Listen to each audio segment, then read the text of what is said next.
Morning. मैं Mithilesh Chaudhary, speaker of Sanjay plus group.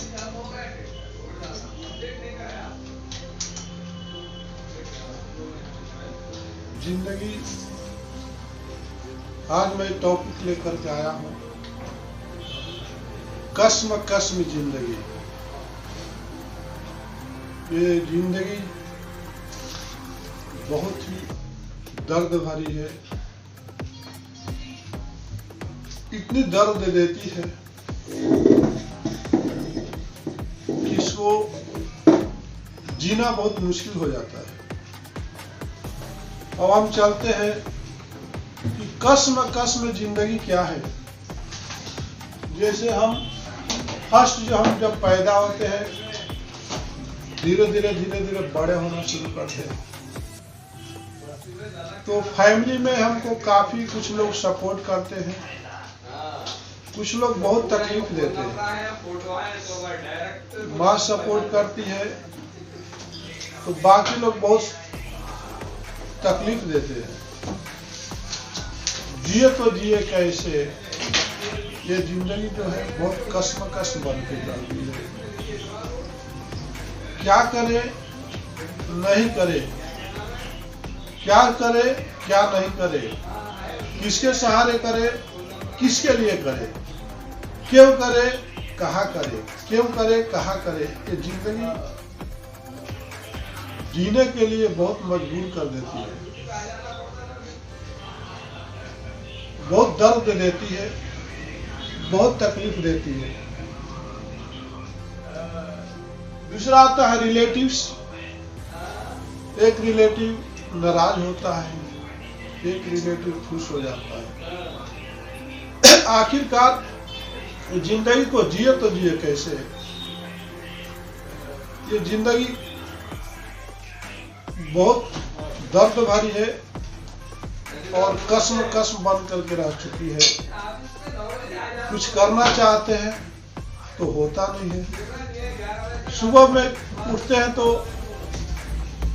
सोच से भरी हुई जिंदगी जो है, एक एक चेहरे पर लकीरें पड़ती जाती है और एक एक आंखों के सामने झुर्रियां पड़ती जाती है। सोचते सोचते मैं करूं तो क्या करूं, कैसे लोगों को खुश रख पाऊं।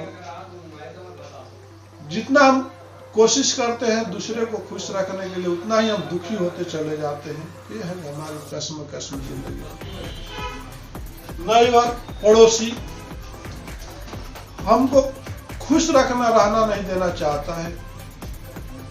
डेली एक नई कहानी लेकर के एक नए प्रॉब्लम क्रिएट करते रहता है, जो हमारे सामने रहता है, जो हमारे पीछे रहता है, जो हमारे लेफ्ट साइड में रहता है, जो हमारे घर से निकलना दुर्वार कर देता है। कोई फंक्शन करना के लिए हमारे सामने कांटों का दीवार खड़ी कर देता है। यह है कस्म जिंदगी। आखिर इस जिंदगी को लोग बोलते 50 साल जिंदगी है, 100 साल जिंदगी है। कल ट्रेडिशनल एज था जहाँ पे लोग अपने घरों में बहुत सुखी से रहते थे, नमक रोटी खा करके। लेकिन आज मॉडर्न एज अपनी आवश्यकताओं को पूरा करते करते लोग अपने लाइफ को इतने मशरूम कर चुके हैं। ऊपर से तो लिपस्टिक और फेयर लवली क्या क्या लगा करके चेहरा को बनावटी ढंग से स्टेज पर जाते हैं, लेकिन उनके अंदर कितनी गंदगी छुपी हुई है। पहले के लोगों में ऐसे नहीं थी, बहुत प्रेम था, एक जुनून था, कुछ करने की चाहत थी। आज के लोगों में ऐसा नहीं है। ये जिंदगी कस्म बन के रह चुकी है। आखिर जिए तो कैसे जिए। ट्रैफिक पुलिस, जब हम घर से बाहर निकलते हैं, सब शहर में रहना पसंद करता है, मार्केट में रहना ही पसंद करता है। कोई भी अपने हाथों को गंदा करना नहीं चाहता है, कोई भी मेहनत करना नहीं चाहता है। आज का जनरेशन ऐसा हो गया है, जिसकी वजह से कस्म जिंदगी बढ़ती जा रही है। सबके घरों में गाड़ी है ताकि वक्त को, टाइम को बचाया जा सके। आज की आवश्यकता इतनी है हर पर्सन को हर बिजनेसमैन को इतना खर्चा है, वो खर्चा को पूरा करने के लिए हमको घर से बाहर निकलना पड़ता है। जब हम फर्स्ट हमारा फैमिली टॉर्चर किया, जीना नहीं देना चाहा, दूसरा में रिलेटिव, तीसरा में नाइबर, थर्ड जब हम बाहर निकलते हैं रोडों पे तो सुरसा की तरह हर जगह पे चोर की भांति ट्रैफिक पुलिस खड़ी रहती है। उसका पैसा ही कमाना जो है, पैसा कलेक्शन करना, लोगों को टॉर्चर करना ही मकसद बन गया है। हर आदमी के अंदर डर बन गया है कि अगर आपका इंश्योरेंस एक दिन के लिए डिले हो जाता है तो उसके लिए पैसा दे दो, आपके गाड़ी में ब्रेक नहीं है तो पैसे दे दो, आपके पास ड्राइविंग लाइसेंस नहीं तो अगर रिन्यूअल नहीं हुआ तो पैसे दे दो। मैं उसी गवर्नमेंट से पूछता हूं जो रिन्यूअल के टाइम में जब हम जाते हैं, एक दो दिन लेट होता है तो गवर्नमेंट बोलती है कि आपको 1000 रुपया प्लांटी देना पड़ेगा। फिर हम रिन्यूअल के लिए पैसे भर देते हैं, लेकिन रिन्यूअल होने के लिए उसके पास एक लाइसेंस बनाने के लिए एक पेपर नहीं रहता गवर्नमेंट के पास। 4 महीने के बाद हमारे को लाइसेंस मिलती है। आज हम अपने घरों में ही सुरक्षित नहीं है। आज से कई साल, कई हजार पहले राजा महाराजाओं का शासन चलती थी, फिर भी उस टाइम में लोग कर वसूल करते थे, बहुत सुकून से जिंदगी जीते थे, दूध दही खाते थे, खा खा करके मस्त रहते थे। एक एक जने का 10-10 फैमिली रहता था, क्या जिंदगी थी। आज 2 लोगों का फैमिली रह चुका है, फिर भी कितना भाग दौड़ की तरह जी रहे हैं, कितनी ट्रैफिक भरी, कितने डर डर के जी रहे हैं। तो आज के पहले ब्रिटिश गवर्नमेंट ही तो अच्छा थी। हम अपने को बोलते हैं कि हमारा देश फ्रीडम है। फ्रीडम किधर है? आप घर से जैसे निकलते हो तो ट्रैफिक वाले आपसे पैसे कलेक्शन करता है। कुछ मारधड़ होता तो पुलिस स्टेशन जाते हो तो काला कोट वाला आपसे पैसे वसूलता है, खाकी वर्दी वाला पैसे वसूलता है। सुरक्षा की नजर से देखा जाए तो वो आर्मी और एयरफोर्स ही तो आपके लिए सुरक्षित है, कभी आपसे तो पैसे तो नहीं लेती है। अगर हमें कोई बिजनेस करना चाहते हैं, एक हाउसवाइफ जो है कोई बिजनेस करना चाहती है, एक बूढ़ा आदमी जो है उसका बुढ़ापा के सहारे के लिए एक किराना का दुकान लगा करके बैठना चाहता है, एक लेडीज जो होती है अपने घरों में कुछ सिलाई कढ़ाई का काम करना चाहती है, कुछ कपड़े रख के सेल करना चाहती है। जब वो मार्केट में जाती है तो एक छोटा मोटा ऑटो में अपना सामान लेके है तो 10 जगह ट्रैफिक वाला रोक करके ऑटो वाले को परेशान करता है, बोलता है क्या लेके जा रहे हैं, जैसा कि जहां पर उसको चेक करना चाहे तो वहां पर चेक तो करता नहीं है, टाइम वेस्ट करता है इसका। तो लोगों की जिंदगी कसम कसम बन के रह जाती है। आखिर करूं तो क्या करूं, अपने जिंदगी को कैसे जीना तो कैसे जीना। आज बहुत समाज इतना घटिया होते जा रहा है, गवर्नमेंट की सोच इतनी घटिया होती जा रही है। मैं मिथिलेश चौधरी बोल रहा हूं कि आने वाला 100 ईयर्स में ऐसा विस्फोट होने वाला है। अगर आपके पास डायरी है तो लिख लीजिए, आने वाला 100 ईयर्स के बाद कोई भी पुलिस वाला नहीं होगा, कोई भी कानून नहीं होगी। उससे इंसान का अवतार होने वाला है। जब जैसे कि त्रेता युग में श्री रामचंद्र की अवतार हुई थी, द्वापर में कृष्ण भगवान की अवतार हुई थी, सतयुग में बड़े बड़े लोगों का अवतार हुई थी। एक कलयुग में ऐसे मेरे जैसे लोगों का अवतार होगी कि गवर्नमेंट को जहां देखेगा वहां शूट करेगा। वो 100 साल का इंतजार कर लो, 100 साल के बाद इंडिया जो है ना हर जगह फ्री रहेगा, कोई ट्रैफिक पुलिस नहीं रहेगी। गवर्नमेंट कर क्या रही है? लोगों का जिंदगी जीना दुर्बल कर दे रही है। गाड़ी का इंश्योरेंस खत्म हो गया, वो बंदे के पास 1500 रुपया पैसे नहीं है सब्जी खरीदने के लिए, इंश्योरेंस क्या कराएगा? कैसे जेल से जैसे कर करके गाड़ी ले लेता है सेकेंड हैंड, वो गाड़ी का मेंटेनेंस के लिए तो पैसे नहीं है, तो पॉल्यूशन क्या, पॉल्यूशन का एक सर्टिफिकेट ले लेने से क्या पॉल्यूशन फ्री हो गया वो गाड़ी? पॉल्यूशन के लिए रोक देती है ट्रैफिक पुलिस। तो आज जिंदगी कितनी कसम बन के गई है, आंखों से आंसू रोकने का नाम नहीं लेता है। हम थके मंदे घर जाते हैं, हारे हुए जाते हैं, सुबह उठते हैं कि आज कुछ करेंगे सोच करके आते हैं, लेकिन शाम को आंखों में आंसू लेके ही जाना पड़ता है कि हम फिर आज भी फेल हो गए, कुछ नहीं कर पाए। यह हमारा कसम जिंदगी है। एक तो है जीएसटी, अगर हम कुछ बिजनेस कर भी लेते हैं, एक छोटा मोटा बिजनेस करने के लिए 3 अकाउंट वाले को पैसे देना पड़ता है। एक अपना जो डाटा एंट्री करता है, एक कंसल्टेंट जो रहता है, एक सीए जो रहता है, तो साल का तो 30,000 50,000 रुपया वही ले लेता है। आखिर बिजनेस करे तो करेगा ऐसे।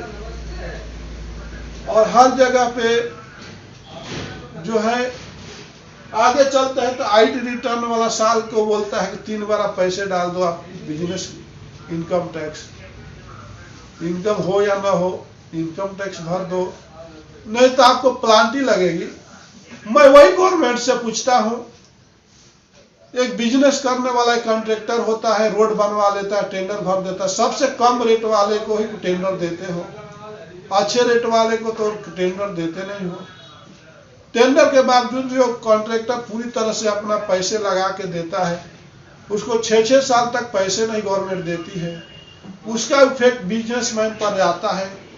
मैं आपको बता देता हूं कि हम जो बिजनेस स्टार्ट किए तो 2016 में पीवीसी वाटर स्टोव पर 32 रुपया में ही बिकता था और आज भी 32 रुपया में बिकता है।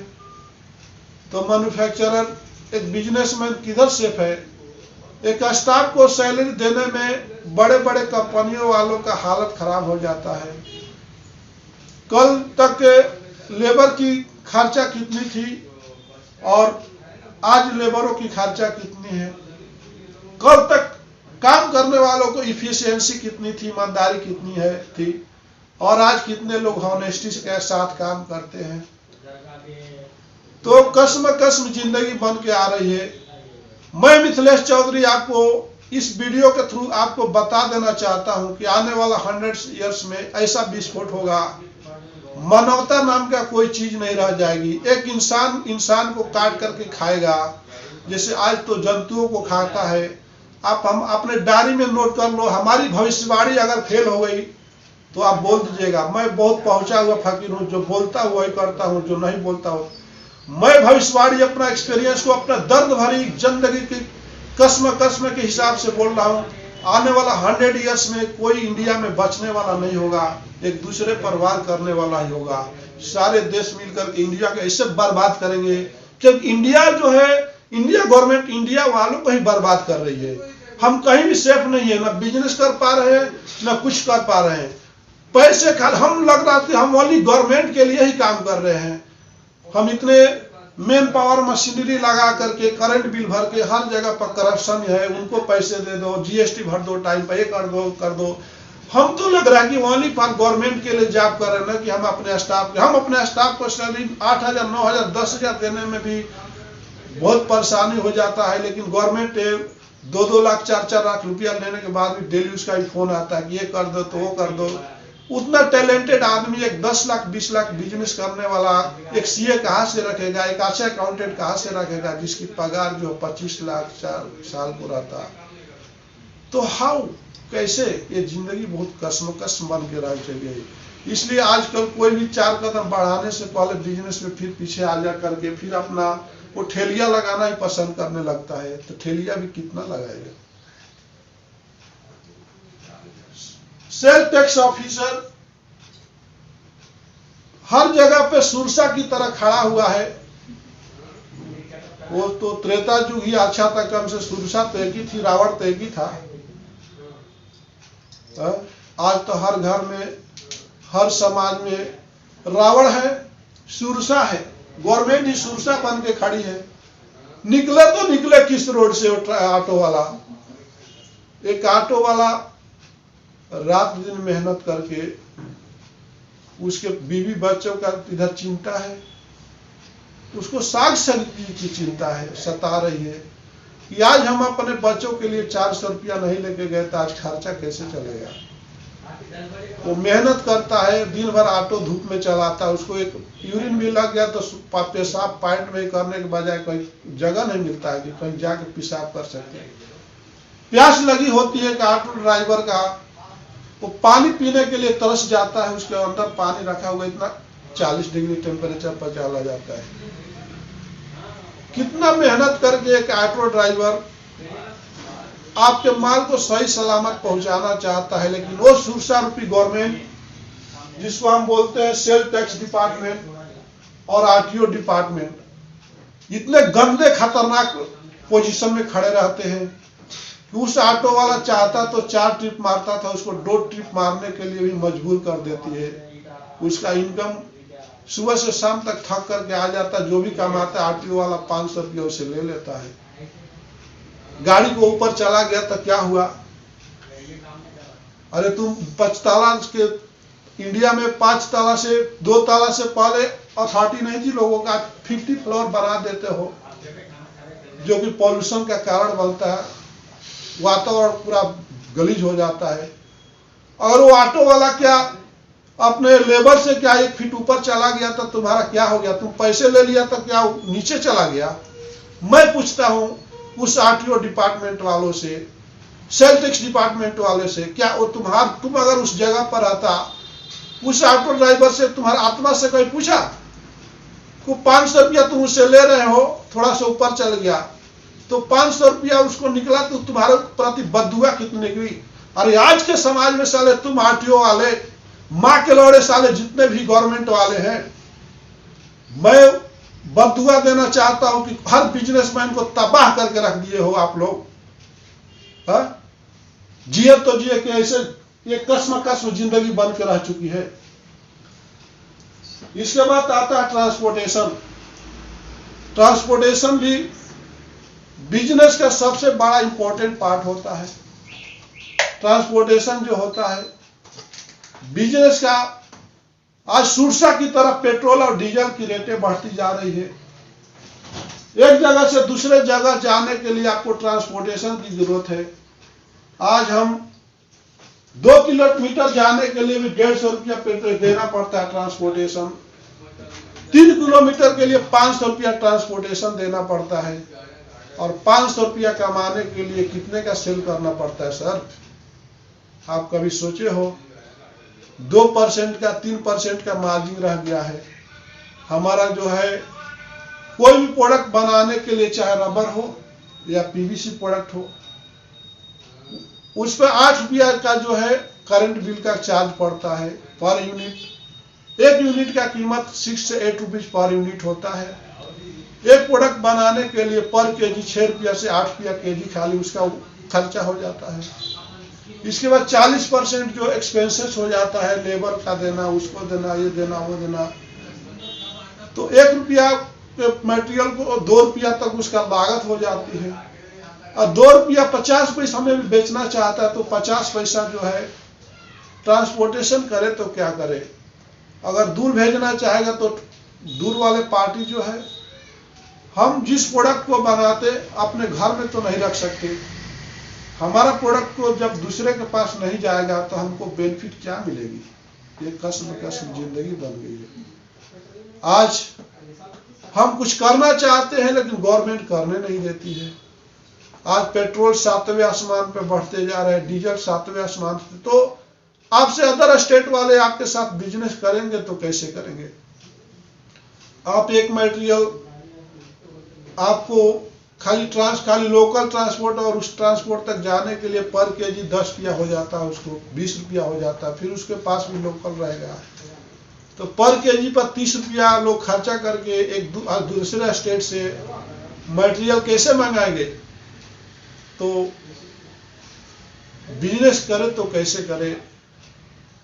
ये गवर्नमेंट तो 5 साल के लिए बनती है, 5 साल में अपने लिए सब कुछ कर देना चाहती है, चाहे पब्लिक भाड़ में जाए या बिजनेसमैन भाड़ में जाए। तो आने वाला वक्त 100 ईयर्स में लोग अपने आप को सुसाइड करना शुरू करेगा, इस पृथ्वी पर कुछ बचेगा ही नहीं। ये मेरा डायरी में लिखने की बात है। ऑटो एक आता है, जब गरीबी की मार पड़ती है ना सर, एक पढ़ा लिखा नवयुवक पढ़ लिख करके बहुत ख्वाब के साथ जो है 10th पास करता है, उसका माँ बाप ऑटो चला करके, इंटर पास करवाता है ऑटो चला करके, मजदूरी करके। जब वही बेटा ग्रेजुएशन करता है तो उसके बाद उसके पास पैसे नहीं रहता आगे के एजुकेशन के लिए, तो बोलता है बेटा कुछ जॉब देख लो। बेटा जॉब के लिए कई जगह जाता है, गवर्नमेंट का फॉर्म भरता है, लेकिन गवर्नमेंट भी तो बड़े बड़े करप्शन वालों को जेब पैसे लेकर के उनको गवर्नमेंट जॉब दे देती है। वो छोटा मोटा इंसान का बेटा जो है 100/100% मार्क लाने में सक्षम नहीं होता है, 75% मार्क रहता है, 80%। लास्ट में क्या करता है, वो बाप के पास पैसे नहीं रहता, बोलता बाजू वाले के ऑटो को ले लेता, बेटा 500 डेली का दे देना, जरा ऑटो ही चला लो। घर में बहुत परेशान, जब तक उसकी शादी हो जाती है, जोरू भी आ जाती है, तो उसका जिंदगी कसम बन के रह जाता है। फिर वो ऑटो चलाने के लिए मजबूर हो जाता है। तो हर जगह पर ट्रैफिक वाला बोलता है लाइसेंस दिखा बेटा। वो तो दिन में चाहता था 10 टूर मारता था, 10 पैसेंजर को लेता था, 10 रुपया के हिसाब से 10 पैसेंजरों का कुछ पैसे आता था, 100 रुपया उसको। लेकिन ट्रैफिक वाले तो उसको चलने नहीं देते, पुलिस वाले चलने नहीं देते। उसका जिंदगी कसम बन के रह जाता है। लोग बोलता है कि इंडिया फ्रीडम, इंडिया आजाद है, सारे जहां से अच्छा हिंदुस्तान हमारा, हम बुलबुले हैं इनके गुलसिता हमारे। एक गाने को उल्टा कर दो भैया, सारे जहां से बुरा हिंदुस्तान हमारा, हम के नाली के कीड़े हैं, सारे जहां से गंदा ये हिंदुस्तान हमारा। हम बोलते हैं कि सबसे अच्छे हैं। क्या अच्छे है जी? हम सेफ नहीं है, अपने घरों में भी सेफ नहीं है, बाहर भी सेफ नहीं है। हमें गाड़ी लेकर चलते, कब ट्रैफिक पुलिस वाला आके हमारा टाइम खराब कर देगा, बोल देगा साइड में लगा दो, जरा हेमलेट दिखा दो। अरे हेमलेट लगाने के लिए, हेमलेट तो बोलता है लगा ले, लेकिन हेमलेट तक हम रखेंगे तो कहाँ रखेंगे? कहीं पर जा रहे हैं तो 2 हेमलेट कहाँ रखेंगे? वो हेमलेट को किधर रखेंगे बताओ? तुम ही बता दे भैया। ट्रैफिक पुलिस वाले से पूछता हो कि हम पीछे वाला भी हेमलेट लगाना और हम भी हेमलेट लगाए, तो किसी दुकान पर जाएंगे तो 10 लोग वहां पर शॉपिंग के लिए, तो हेमलेट रखे तो रखेंगे क्या? वहां पर हेमलेट लगा रखने के लिए तो जगह बनाया। ये है हमारी गवर्नमेंट। क्या बात है, इंडिया इज ए ग्रेट बोलते हैं। नेक्स्ट चलते हैं 4 व्हीलर। 4 व्हीलर वाले भी कुछ ज्यादा पैसे रहता, 5 लाख लगा के लोन लेकर के भैया पैसे करके ले लेता है, लेकिन उसका भी जिंदगी जो है कसम बन जाती है। एक आंखों में आंसू नहीं आता है, लेकिन आंखों सब कुछ दर्शा जाता है, चेहरा सब कुछ बता देता है। भैया मैं भी 45 ईयर्स के एज में बहुत जिंदगी को कसम बना कर, मैं चाहता हूँ कि बहुत कुछ करूँ, मेहनत करूँ, लेकिन करने के लिए गवर्नमेंट हमको सजेशन नहीं देती है। हम जैसे बिजनेसमैन तो अगर बैंक में जाकर बोलते हैं कि हमको ओडी चाहिए तो नहीं देती है। वैसे टाटा बिरला, रिलायंस जैसे बड़े बड़े कंपनियों को ओडी बुला के देती है। हम जैसे लोग जिंदगी जीना ही बहुत मुश्किल भारी पड़ जाता है। नेक्स्ट है ट्रांसपोर्ट कंपनी करे तो क्या करे? वो तो चार्ज लेगी ही, क्योंकि उसका स्टाफ है, उसका वेयर हाउस का खर्चा है, डीजल इतनी कॉस्टली होते जा रही है। उनके पास बिजनेस धीरे धीरे कम होते जा रहा है, क्योंकि दूर जब तक गाड़ियां नहीं जाएगी, जब तक अगर कस्टमर बोलता है कि हमको 2 दिन में माल चाहिए, ऑर्डर देता है 5000 का, बोलता है 2 दिन में माल चाहिए, तो उसका गाड़ी भरेगी तो तभी तो वहां पर जाएगी सर। 10 टन की गाड़ी है, 5 टन की गाड़ी है, जब तो गाड़ी नहीं भरेगी तो एक 5000 के सामान के लिए आपके पास कैसे पहुंचाएगा? इसलिए आए दिन ये गवर्नमेंट का ही देन है कि आज बिजनेस डे बाय डे, एक तो कोरोना ने मार दिया, और एक जो है पेट्रोल डीजल बढ़ने से सारी इंडिया की अर्थव्यवस्था खराब हो जाती है, क्योंकि वही जो है एक एनर्जी है, वही एक जरिया है हमको कहीं एक दूसरा जगह जाने का, और सबकी आवश्यकता है। तो गवर्नमेंट क्या कर रही है? अब हम रेलवे का बात करते हैं। रेलवे में जाते हैं तो वहाँ पे हवाली वाले ले लेता है 40 रुपया एक बैग का, 20 रुपया का भेज तो देते हैं, लेकिन वहाँ पे फिर वो बोलता है कि हम उतारा चढ़ाया तो उसको तो अब अप्रोक्सीमेटली 40 रुपया 30 रुपया किलो रेलवे का पड़ जाता है। 8 रुपया दर दो तो फिर उसको पहुँचाओ तो हवाली चार्ज। तो बिजनेसमैन के लिए जब तक इंडिया में बिजनेसमैन शांति से नहीं रहेगा तब तक एक आम आदमी को, सब लोग तो ऑटो नहीं चला सकते। आपने देखा कि हर काम बहुत डिफिकल्ट हो गया है, करे तो करे क्या क्या। किराना का भी दुकान का सामान लाते हो तो आरटीओ वाला रोक देता है, बोलता है इसका पेपर दिखाओ। यार किराना का दुकान के लिए पेपर कहाँ से लाएगा?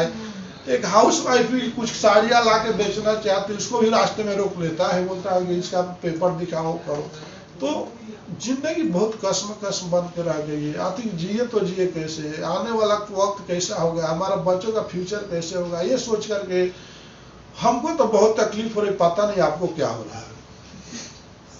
सप्लायर जो होता है, रही बात सप्लायर की, हम सप्लायर भी आज के डेट में आपका सप्लायर भी आपको सपोर्ट नहीं करना पड़ता। हो सकता है उस ये सारी प्रॉब्लम उसको भी इफेक्ट करती हो। जो क्वालिटी हम पूछते हो क्वालिटी भी नहीं दे पाता है, रेट तो ले। और दूसरा होता है बायर। बायर का जो मेंटालिटी इतनी घटिया हो चुकी है, इतनी खराब हो चुकी है, इंडिया का सोच इतना खराब हो चुका है कि लोग क्रेडिट मांगता है, बोलता 1 वीक में दे देंगे, लेकिन 6-6 महीने तक नहीं देता है।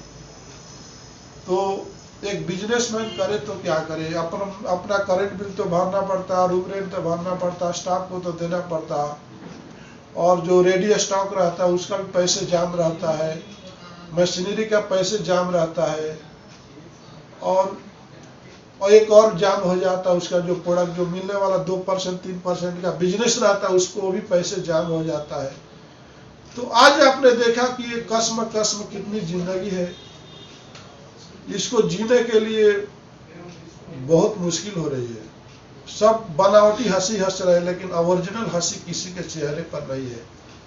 एक 5 साल का भी बच्चा पैदा होता है तो 6वें साल होता है तो उसके भी चिंता की लकीरें सामने आ चुकी है कि करूं तो क्या करूं, जाऊं तो जाऊं कहाँ। तो हमारा ये समाज है, हमारा ये देश है। हम बोलते हैं कि सारे जहां से अच्छा ये हिंदुस्तान हमारा। ये बदल डालो गाने को मैडम। हम अपने ही देश में, अपने ही घरों में सेफ नहीं है, कर से लदे हुए हैं। ये कर दो, ये कर दो। करंट बिल नहीं दिए तो करंट काट देगा, पानी बिल नहीं दिए तो पानी काट देगा। हम सेफ किधर है? पैसे लाए तो लाए कैसे, करे तो क्या करे? सवाल बहुत जटिल है। आखिर हमारा हेल्प कब कौन करेगा? तो मैं तो परवरदिगार ही और वो प्रभु, वो परम परमात्मा ही एक दिन अपना रूप धारण करे, हम लोग जैसे लोगों का उद्धार करे। हम जो लोग जो होनेस्ट आदमी का उद्धार करने के लिए है प्रभु आपका ही सहारा है। जिस तरह सतयुग में, त्रेता में, द्वापर में आपने एक एक अवतार लेकर के पापियों का विनाश किया, करप्शन को खत्म किया, आज कलयुग भी आपका इंतजार कर रहा है। बहुत समय हो गया, अब ज्यादा लोगों को परेशान मत कीजिए, एक नया सुकून का जिंदगी दीजिए। ऐसे ऐसे लोगों को बर्दाश्त कर दीजिए जो करप्शन के साथ जा रहे हैं, जी रहे हैं, और लोगों को जिंदगी जीना दुर्भर कर दिए हैं, बिजनेस कराना मुश्किल कर दिए हैं। तो मैं आपसे प्रेयर करूंगा इस वीडियो के माध्यम से, अगर हमारी आवाज़ आप तक पहुंची हो तो आप जरूर अवतार लीजिए ताकि हम लोग चैन की साथ ले सके। थैंक यू, धन्यवाद।